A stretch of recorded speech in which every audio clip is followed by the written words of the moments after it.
कराची के मुख्तलिफ इलाकों में रात गए कहीं हल्की बारिश, कहीं मूसलाधार बारिश। गुलिस्तान जौहर, गुलशन इकबाल, सदर मलीर, लियाकताबाद, नॉर्थ कराची समेत दीगर इलाकों में बरसात से जल थल एक हो गया। महकमा मौसमियात ने कराची में मॉनसून के चौथे स्पेल की नवीद भी सुना दी।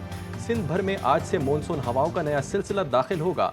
कराची में कल से 19 अगस्त तक गरज चमक के साथ बारिश का इम्कान।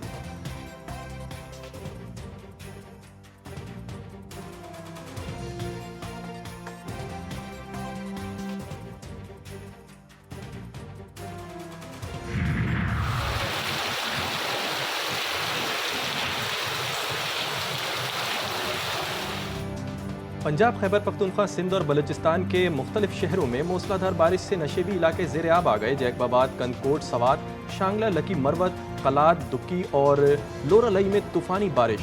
सियालकोट में शदीद बारिशों से नाला डेक में तुग़यानी, 2 मुकामात पर बंद टूटने से सैकड़ों अराजी डूब गई।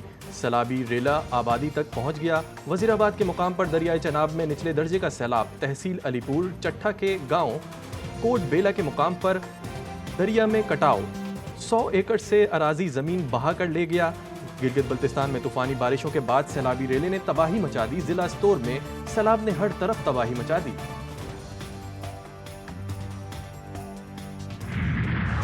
पाक फौज में एहतसाब का अमल तेज। जनरल रिटायर्ड फैज़ हमीद के खिलाफ फील्ड जनरल कोर्ट मार्शल की कार्रवाई जारी।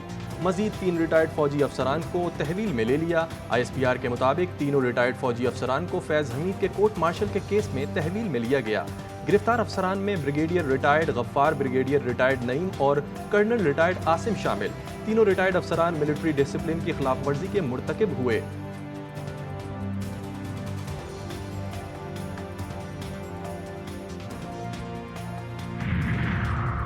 फैज़ हमीद की गिरफ्तारी के बाद नून लीग ने सर जोड़ लिए। नवाज शरीफ ने पार्टी रहनुमाओं को फैज़ हमीद केस पर बयानात देने से रोक दिया। मुस्लिम लीग नून के पार्टी इजलास में फैज़ हमीद की गिरफ्तारी के बाद पैदा होने वाले हालात पर बहस की गई। साबिक DG ISI की गिरफ्तारी के बाद हुकूमत और इस्टेब्लिशमेंट पर आने वाले दबाव के हवाले से भी तबादला ख्याल किया गया। साबिक वज़ीर आज़म ने कहा कि तमाम पार्टी रहनुमा जज्बाती बयानात देने से गुरेज करें। इजलास में हुकूमत और इस्टेब्लिशमेंट का भरपूर साथ देने का भी फैसला।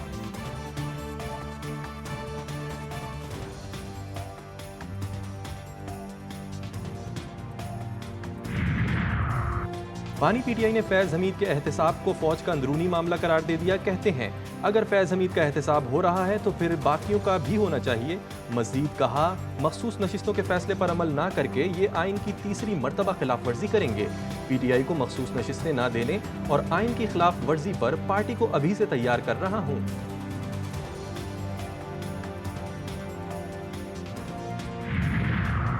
9 मई वाक़यात से मुतालिक बुशरा बीबी से रावलपिंडी पुलिस की टीम ने तफ्तीश का पहला मरहला मुकम्मल कर लिया। 30 मिनट तक पूछगछ। बुशरा बीबी से रावलपिंडी में किए गए एहतजाज, जलाओ घिराव से मुतालिक सवालात, हसास मुकामात के सामने एहतजाज की मनसूबाबंदी के बारे में भी पूछगछ की गई।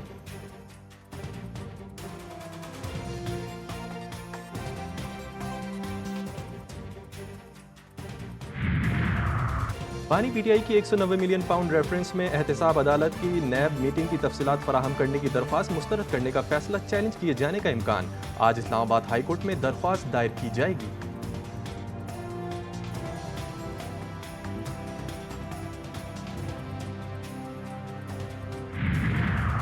खैबर पख्तूनख्वा के वजीर बराए communication and works Shakeel Ahmed Khan मुस्ताफ़ी हो गए।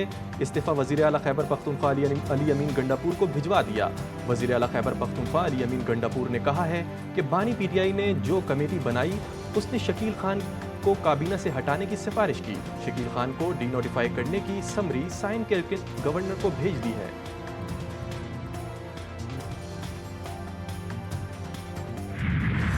मुल्क भर में इंटरनेट सर्विसेज क्यों स्लो हुई हैं, वजह सामने आ गई। सोशल मीडिया पर फायरवॉल की तनसीब मुकम्मल। मुल्क में फायरवॉल की तनसीब का दूसरा ट्रायल कामयाब। इंटरनेट सर्विस फराहम करने वाली कंपनियों पर firewall install. Social media apps पर ऑडियो वीडियो डाउनलोडिंग बंद की गई।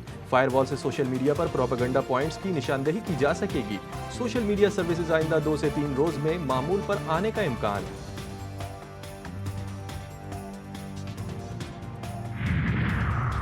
इंटरनेट की बंदिश लाहौर हाई कोर्ट में चैलेंज। जस्टिस शकील अहमद की दरख्वास्त पर समाअत आज करेंगे।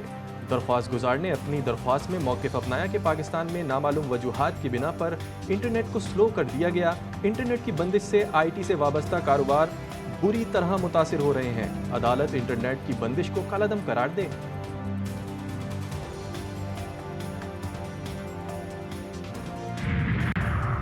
जिला कुरम में फोर्सेस का खवारिज की मौजूदगी की इत्तला पर खुफिया मालूमात ऑपरेशन। फायरिंग के तबादले में फितना अल खवारिज के 7 खवारिज जहन्नम वासल।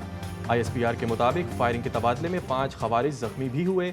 ऑपरेशन के दौरान खवारिज के ठिकाने तबाह, असलहा और गोला बारूद बरामद कर लिया गया।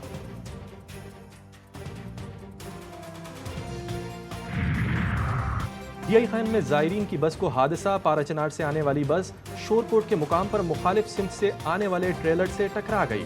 2 अफराद जाबहाक, 17 जख्मी। मुसाफिरों का ताल्लुक पाराचनार से है, जो ज़ियारत के लिए बरास्ता कोयटा ईरान और इराक जा रहे थे।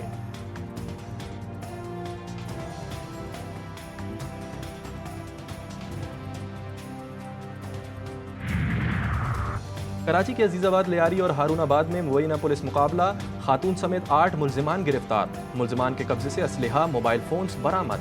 मुल्जिमान डकैती की मुताद्दिद वारदातों में मतलूब हैं।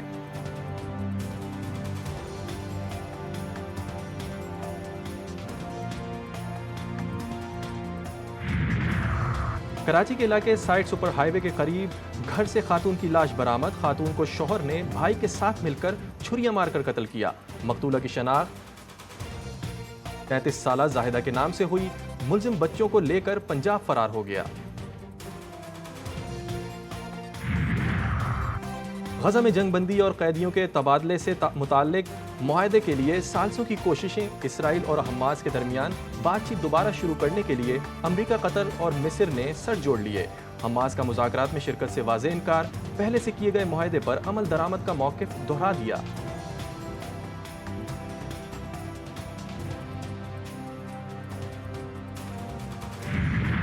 गजा लहू लहू, सेहूनी बर्बरियत तमाम हदें पार कर गई। इसराइली बमबारी से 24 घंटों में मजीद 40 फ़लस्तीनी शहीद। गजा सिटी में 3 फ़लस्तीनी जान से गए। शहदा की मजमूई तादाद 40,005 तक पहुँच गई। मगरबी किनारे में भी सेहूनी बमबारी से 11 फ़लस्तीनी शहीद हुए। सेहूनी फ़ौज ने मगरबी किनारे के कई शहरों को भी निशाना बनाया। शहीद फ़लस्तीनियों की तादाद 40,000 से तजावुज़ कर गई। शहदा में से 33% बच्चे और 18.4% ख़वातीन शामिल। इसराइली हमलों के नतीजे में गजा इंफ्रास्ट्रक्चर को $33 अरब का नुकसान हुआ।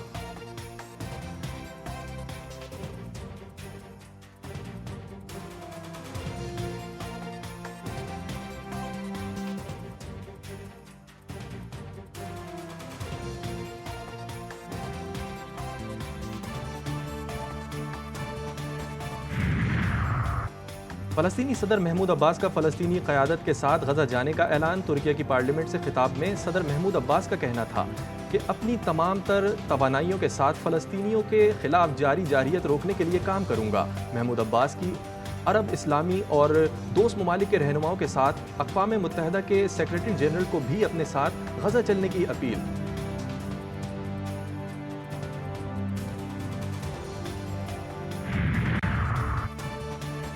बांग्लादेश में मुजाहिरों के दौरान अमवात की तहकीकात अक़वाम मुत्तहिदा की टीम करेगी। हक़ाइक़ जांचने वाली टीम अगले हफ्ते ढाका पहुंचेगी।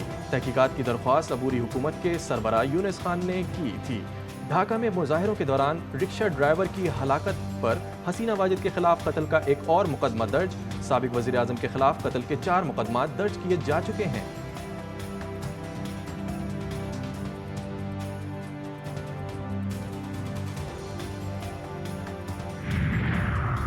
और बांग्लादेश के खिलाफ पहले टेस्ट के लिए कौमी टीम की प्लेइंग 11 सामने आ गई। कौमी टीम 3 फास्ट बॉलर्स और 1 स्पिनर के साथ मैदान में उतरेगी।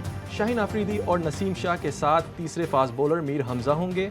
अब्दुल्ला शफीक की बतौर ओपनर पोजीशन को कोई खतरा नहीं। कप्तान शान मसूद नंबर 3 पर खेलेंगे। साबिक कप्तान बाबर आजम नंबर 4 पर बैटिंग करेंगे। दोनों टीमों के दरमियान पहला टेस्ट 21 अगस्त से शुरू होगा।